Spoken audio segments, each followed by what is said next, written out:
शनिवार के दिन जिस बालक बालिका का जॉब नहीं लग रहा हो, जगह जगह पहले करते थे जॉब, अब छूट गई, 2 साल हो गए, 3 साल हो गए, सर्विस नहीं लग रही हो, बहुत प्रयास कर लिया हो, तो महाराज शनिवार के दिन काली तिल्ली को पीस कर उसको जल के पात्र में डालकर अपने घर के मटका परिंडा पितरों का जो स्थान होता है, जलाशय होता है, उसके पास में एक पात्र में रख दीजिए। बेलपत्री या बट का पेड़ या पीपल का पेड़, इस वृक्ष के नीचे 1 रात्रि तक रखे रहने के बाद में दूसरे दिन अपनी कामना कर जिनका जॉब नहीं लग रहा या कहीं उलझने उत्पन्न हो रही है, उस व्यक्ति को हाथ में ले जाकर उस पात्र का जल इन 3 में से किसी भी वृक्ष के नीचे उस काली तिल के जल को समर्पित कर दीजिए। महाराज बाबा चाहेगा 3 महीने में कहीं ना कहीं योग बना ही देगा। 6 सूत्र शिव महापुराण के हैं कि शंकर को पाने के 6 सूत्र बताए हैं। पहला, मस्तक पर तिलक लगा दो, त्रिपुंड लगा दो, नहीं लगा सकते तो गले में रुद्राक्ष की माला पहन लो, इतना भी नहीं कर सकते, तीसरे नंबर का सूत्र है कि भगवान शंकर का मंत्र जाप कर लो, नमः शिवाय, ओम नमः शिवाय। ये भी नहीं कर सकते तो मंदिर में शंकर जी को 1 लोटा पानी चढ़ा दो, चौथा सूत्र। 5वां सूत्र है, इतना भी नहीं कर सकते तो किसी शंकर के मंदिर के पास में से निकल कर चले जाओ तो शंकर के मंदिर का शिखर का दर्शन हो जाएगा। शिखर दर्शनम सर्व पाप नाशनम, बस उतना भी बहुत है। ये 5। और 6ठे नंबर का सूत्र है, अगर इतना भी नहीं कर सकते तो पूरी जिंदगी में अगर 12 ज्योतिर्लिंग पर पहुंचकर शंकर की कथा को सुन लोगे तो फिर दूसरा जन्म नहीं होता। ये 6 सूत्र शंकर को पाने के हैं, भगवत भक्ति को पाने के हैं, भगवत रसतत्व को पाने के हैं। 6 सूत्र है। शंकर का अनुमोदन करें। ऐसी कौन सी भूमि है, ऐसी कौन सी जगह है जहां शंकर नहीं है? हर जगह, हर तत्व में, कण कण में, हर जगह पर वही तो समाया है। बस हमारे नेत्र परखैया नहीं है, इसलिए हम पहचान नहीं पाते। बहुत दुनिया के लोग बहुत कम पहचान कर पाते हैं। बस अंतर तब आता है एक घर के बुजुर्ग माता पिता को और एक परमात्मा को लोग अंतिम तक नहीं पहचान पाते। अंतिम तक बहुत 6 सूत्र में से 1 सूत्र भी अपनी जिंदगी में उतारा तो जीवन सार्थक हो गया। मात्र काशी में जो शिव जी की स्थापना कौन ने करी? काशी में जो शंकर भगवान बैठे उनकी स्थापना करी थी शनि महाराज। किसने करी थी? शनि महाराज ने। क्योंकि भगवान शनि महाराज को उनकी माता के द्वारा श्रापित हो गए और शनि महाराज कांपने लगे। शनि महाराज कांपते कांपते, मैं जाऊं तो जाऊं कहां, करूं तो करूं क्या? महाराज शनि महाराज दौड़े और दौड़कर भगवान भोलेनाथ के पास पहुंचे। हे शंकर, त्रिकालदर्शी, कैलाशी, अविनाशी, कृपा करिए बाबा भोलेनाथ, कृपा करो। क्योंकि दुनिया में 33 करोड़ देवी देवता हैं जिनको शनि लग सकता है, केवल एक किसको छोड़कर? शिव को छोड़कर। राम जी को शनि लगा तो 14 वर्ष वनवास चले गए। कृष्ण को शनि लगा तो मथुरा छोड़कर द्वारका चले गए। शनि लगा। हनुमान जी को शनि लगा तो गुफा में बैठकर राम राम जपना पड़ा। शनि सबको लगता है, केवल शनि नहीं लगता तो एक मेरे महादेव को, मेरे भोले बाबा को नहीं लगता। शंकर के पास में शनि आ गए। शनि ने आकर कहा, भोलेनाथ कृपा करिए बाबा, मैं बड़ा कष्ट में हूं, मैं करूं क्या? बाबा भोलेनाथ ने कहा, जा गंगा जी के तट पर काशी में जाकर एक शिवलिंग की स्थापना कर, उसकी आराधना कर और तेरा शरीर ठीक हो जाएगा, कष्ट नहीं भोगेगा। शनि महाराज ने काशी में जाकर शिव जी की स्थापना करी। आज भी नियम है, जिसको शनि लग जाता है एक काजल की डिब्बी ले लो और काजल की डिब्बी को 21 बार उतार कर उसको एकांत में जाकर, जंगल आदि में एकांत में किसी पेड़ के नीचे इतना सा खड्डा खोद कर उसमें काजल की डिब्बी को डाल दो और मिट्टी से पूर दो, उस व्यक्ति का शनि समाप्त हो जाता है। काशी विश्वनाथ का नाम लेकर काजल की डिब्बी को 21 बार उतार कर अगर काशी विश्वनाथ का नाम लेकर शनि वाले व्यक्ति को अगर पेड़ के नीचे दबा दे, शनि शनि उसको परेशान नहीं कर सकता। और एक एक संहिता भगवान शंकर को समर्पित है। भगवान जैसे श्री हनुमान जी महाराज से जब राम जी राजा बने सब प्रसन्न दिख रहे थे। सुग्रीव प्रसन्न थे, विभीषण प्रसन्न थे, राम जी प्रसन्न थे। तो माता सीता जी ने पूछ लिया कि ये केवट इसलिए प्रसन्न है क्योंकि निषादों का राजा बन गया, सुग्रीव इसलिए प्रसन्न है क्योंकि किष्किंधा का राजा बन गया, विभीषण इसलिए प्रसन्न है क्योंकि लंका का राजा बन गया, आप इसलिए प्रसन्न हो कि आप अयोध्या के राजा बन गए। पर हनुमान क्यों नाच रहा है? हनुमान को क्या मिल गया जो इतना प्रसन्न होकर नाच रहा है? तब हनुमान जी को बुलाया गया। माता जानकी जी ने पूछा, हनुमान तुझे कौन सी जगह का राज्य मिला है जो तू इतना प्रसन्न होकर नाच रहा है? हनुमान कहते हैं, माँ मुझे राघव जी के चरणारविंद का राज्य मिला है, इसलिए मैं प्रसन्न होकर नाच रहा हूं। मुझे राम के चरण मिले हैं, मुझे राघव के चरण मिले हैं।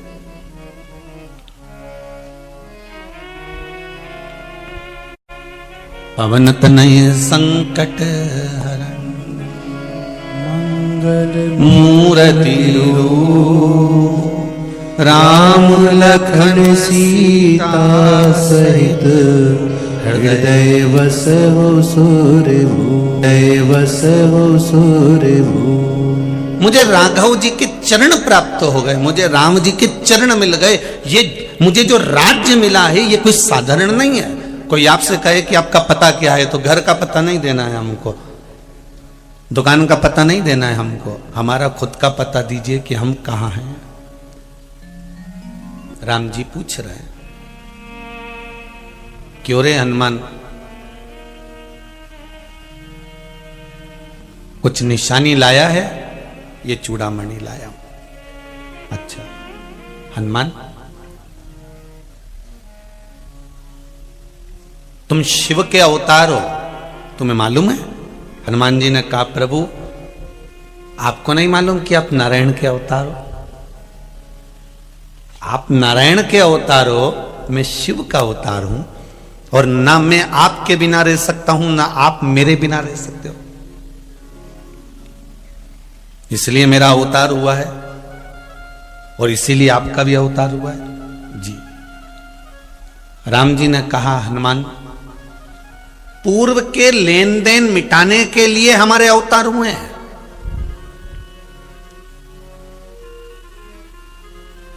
हमारे पुराने जो लेन देन है ना, उसको मिटाने के लिए हमारा यह अवतार हुआ है। और राम जी महाराज हनुमान जी से कह रहे हैं, ये सारे जितने बने ये सब कर्म के दंड के कारण बने हैं। सुनो हनुमान, तुम लंका गए थे तो तुम्हें कुछ स्मरण रहा है कि नहीं रहा? हनुमान जी कहते, प्रभु आप ही की आज्ञा थी। जब आपने मुद्रिका निकाल कर दी, राम नाम लिखी मुद्रिका मुझे मिल गई, उस मुद्रिका को मैंने मुख में रख लिया, क्योंकि राम नाम अगर जिह्वा पर है, मुख में है, तो ऐसा कोई काम नहीं जो पूरा नहीं हो सकता, इसलिए मैंने उसको मुख में रखा, मैंने राम। फिर हनुमान जी कहते हैं, मैं लंका जाते समय सब जगह देख लिया, और देखने के बाद मुझे एक पत्थर दिखाई दिया, शिला दिखाई दी, मैं उस पे चढ़ गया।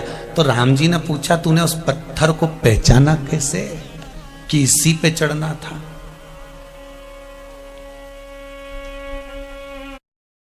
तूने पहचाना कैसे उस पत्थर को?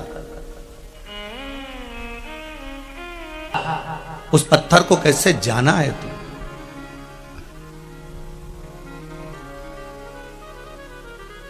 कैसे पहचाना? हनुमान जी ने कहा, जो मुख में राम था, केवल मुख में राम नहीं था, ये मुद्रिका जो राम नाम की मुख में थी, अगर राम हमारे जिह्वा पर है तो ये 3.5 करोड़ रोम छिद्र में राम समाहित है। बस वही राम ने बता दिया कि इस पत्थर पर चढ़ना है, तो पत्थर के पास तू गया। हाँ, फिर क्या हुआ? हनुमान जी बोले, उस पत्थर के पास जाकर मैंने क्या देखा कि जो पत्थर पड़ा हुआ था, जो शिला पड़ी हुई थी, जो पर्वत पड़ा हुआ था, सब जगह पर समुद्र की लहरें बढ़ बढ़कर झोंटा दे रही थी, समुद्र की लहरें अपनी उछाले दे रही थी, पर केवल एक पत्थर ऐसा था उस पर समुद्र की लहर नहीं पड़ पा रही थी, उस पे समुद्र की लहर नहीं जा रही थी। जैसे प्रभु हनुमान जी ने कहा, जैसे आप माता अहिल्या के दरवाजे पर गए थे और मां अहिल्या जो पत्थर की हो गई थी, ना वहां पशु आते थे ना वहां पक्षी आते थे। क्यों? जिसको श्राप लगा होता है उसके पास में कोई नहीं आता। ये हमारे कर्मों का खेल है महाराज जी। आपके पास में धन होगा, दुनिया आपकी होगी। आपके पास में संपदा होगी, दुनिया आपकी होगी। आपके पास में वैभव होगा, दुनिया आपकी होगी। और जब आपकी दुख की घड़ी आएगी, जब आपकी तकलीफ की घड़ी आएगी, जब आपके जीवन में कष्ट आएगा, जब आपके जीवन में रोग आएगा, जब आपके जीवन में बीमारी आएगी, जब आपके जीवन में थोड़ा सा दुख तकलीफ आ गई, जो अपने थे वो भी साथ छोड़ देते, तो हनुमान जी कहते हैं मेरे पहचानने का कारण एक ही था कि उसके पास समुद्र की लहरें नहीं आ रही थी। अच्छी लहर उस पर्वत के पास में, उस पत्थर के पास में नहीं आई, मैं जान गया था। फिर इसलिए मैं उस पत्थर पर चढ़ गया। राम जी ने कहा, हनुमान तुम उस पत्थर को पहचानते हो? हनुमान जी बोले, प्रभु बस यहीं तक जानता हूं कि समुद्र की लहर उसके पास नहीं पहुंची, इसलिए मैं उस पर चढ़ा हूं। ओ राम जी ने पूछा ऐसा क्यों करा? हनुमान जी बोले, आप ही ने तो कहा था कि मैं आया, बीच में मुझे निषाद मिला, एक केवट एक साइड में बैठा हुआ था, बाकी के सारे निषाद पास में खड़े हुए थे, सारे निषाद नजदीक में खड़े हुए थे, सारे केवट पास में थे। तो तुमने क्या करा प्रभु? आखिरी में जो बैठा हुआ था उसको बुलाया, एक केवट तुम आओ, राधे, एक केवट तुम आओ, एक केवट तुम पहुंचो उस। और केवट को जब बुलाया तो केवट आया। केवट ने एक ही बात की, मेरी नाव जो है नीचे से उसमें एक छेद हो गया है तो उसमें पानी भरा जाता है, मेरी नाव में बिठा लूं, बस एक काम करवा लो कि तुम पांव धुलवा लो। राम जी की ये बात हनुमान जी के मन में थी कि उनने भी एकांत में पड़े हुए उस केवट का उद्धार कर दिया था, तो क्यों ना मैं जाते जाते इस पत्थर का उद्धार कर जाऊं, इसलिए मैं उस पर चढ़ गया। तुम उस पत्थर को पहचानते हो? हनुमान जी ने कहा नहीं पहचानता था, पर पहचान गया क्योंकि समुद्र की लहरें नहीं आ रही थी उसके पास में, इसलिए मैं उस पर चढ़ गया था। जानते हो वो कौन है? राम जी ने जब पूछा, हनुमान ने कहा मैं नहीं जानता। राम जी ने उसी पल कहा, हनुमान वामन अवतार जब मैंने लिया था, मैं वामन अवतार लेकर जब राजा बलि के दरवाजे पर भिक्षा मांगने गया था, दरवाजे पर भिक्षा मांग रहा था, राजा बलि के द्वार पर मैं भिक्षा मांग रहा था। राजन भिक्षाम देहि, राजन भिक्षाम देहि। राजा बलि जो धर्मात्मा था राक्षस था, असुर, पर धर्म उसके भीतर था, क्योंकि प्रहलाद के वंश का था, इसलिए दान धर्म पुण्य करना जानता था। 98 यज्ञ राजा बलि कर चुका था, 99 वाला यज्ञ चल रहा था, और मैंने जाकर उसके दरवाजे पर भिक्षा मांगी थी। फिर वामन भगवान का रूप रखकर मैं गया था, भगवान राम कहते हैं मैं वामन भगवान बनकर गया था। फिर प्रभु क्या हुआ ये तो बताइए। तब भगवान कहते हैं जब मैं उसके यहां भिक्षा मांगने गया, तब मैंने उसके द्वार पर जाकर आवाज लगाई, द्वारपालों ने जाकर राजा बलि से कहा, राजा बलि दौड़ के दरवाजे पर आया कि ब्राह्मण का बालक आया है, मैं उसको भिक्षा दे दूं। पर मैं जैसे ही दरवाजे पर पहुंचा तो वामन भगवान ने कहा, राजन भिक्षा चाहिए। राजा बलि भिक्षा चाहिए। मैंने जब राजा बलि के दरवाजे पर आवाज लगाई भिक्षा मांगने के लिए, तब राजा बलि मुझसे कहते हैं प्रभु भिक्षा चाहिए? हाँ तो ले लो जो चाहिए आपको। भगवान बोलते हैं संकल्प छोड़ना पड़ेगा, संकल्प छोड़। फिर राजा बलि उस समय पर अपने बेटे को आवाज लगाए, जे जे, बेटे को आवाज लगाई राजा बलि ने, जे जे। राजा बलि ने अपने पुत्र को आवाज लगाई, बेटा दौड़ कर आया, पिताजी बोलिए क्या बात है, क्या बात है बोलिए।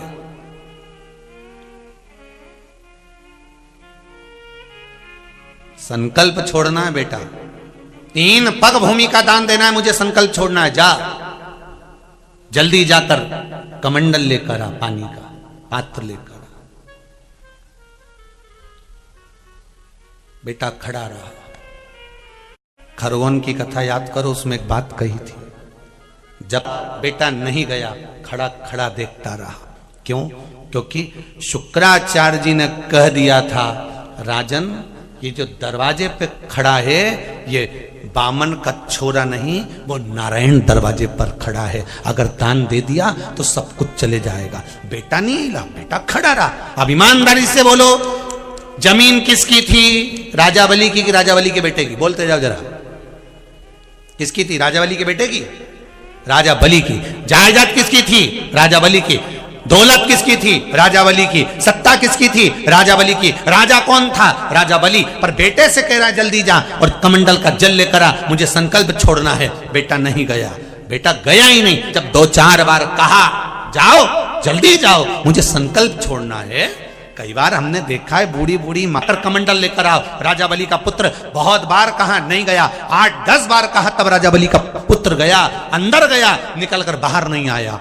3 घंटे तक बामन भगवान राजा बलि के दरवाजे पर खड़े होकर आवाज लगाते रहे, राजन भिक्षाम देहि। राजा बलि कहता है मेरा बेटा गया है, अभी लेकर आता होगा जल, मैं संकल्प छोड़ूंगा। मेरा पुत्र गया है, अभी जल लेकर आएगा, मैं दे दूंगा। यही त्रिनेत्र शिव महापुराण की कथा है, जिसका एक नेत्र कहीं से लेकर सम्मुख तक आए।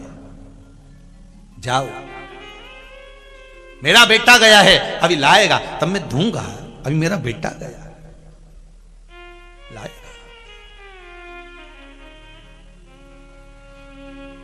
भगवान कह रहे हैं, राम जी महाराज हनुमान से कह रहे हैं कि राजा बलि ने आवाज लगाई अपने बेटे को, बेटा नहीं आया, जो गया तो आया नहीं। भगवान कह रहे हैं मैंने बारंबार कहा राजन दान दो, राजन दान दो, अगर दान नहीं दोगे तो समय निकल जाएगा, जल्दी करो। राजा बलि फिर आवाज लगाया, प्रभु ब्राह्मण हो आप, थोड़ा धैर्य तो रखो, मेरा बेटा आएगा।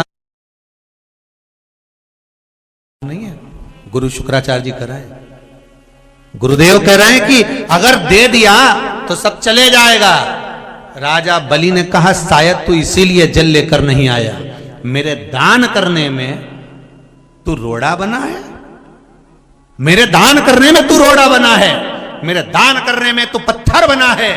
आज एक बाप अपने बेटे को श्राप देता है कि जा पुत्र, मैं तुझे श्राप देता हूं कि मुझे दान करने से तूने रोका, उसमें तू रोड़ा बना, पत्थर बना, इसलिए मेरा श्राप है कि तू पृथ्वी पर जाकर पत्थर बनेगा। ये मेरा श्राप तुझको देता हूं, जा तू भी रोड़ा बनेगा, तू भी पत्थर बनेगा। पिताजी आपने मुझे श्राप दे दिया, पिताजी आपने मुझे श्राप दे दिया, पत्थर बनने का, रोड़ा बनना, मैं मुक्त कैसे होऊंगा इस पत्थर की योनि से, इस पत्थर से। कोई दान करे, धर्म करे, निवेदन है, कोई पुण्य करे, कोई सत्कर्म करे, तुम रोड़ा मत बन जाओ रे। जो व्यक्ति पथभ्रष्ट हो जाए, जैसे मदिरा के नशे में पड़ गया, कहीं जुए में पड़ गया, कहीं मांसाहार में पड़ गया, कहीं व्यसन में पड़ गया, कहीं गलत काम में अगर कोई जा रहा है, तो श्रम्भेश्वर महादेव के नाम से काली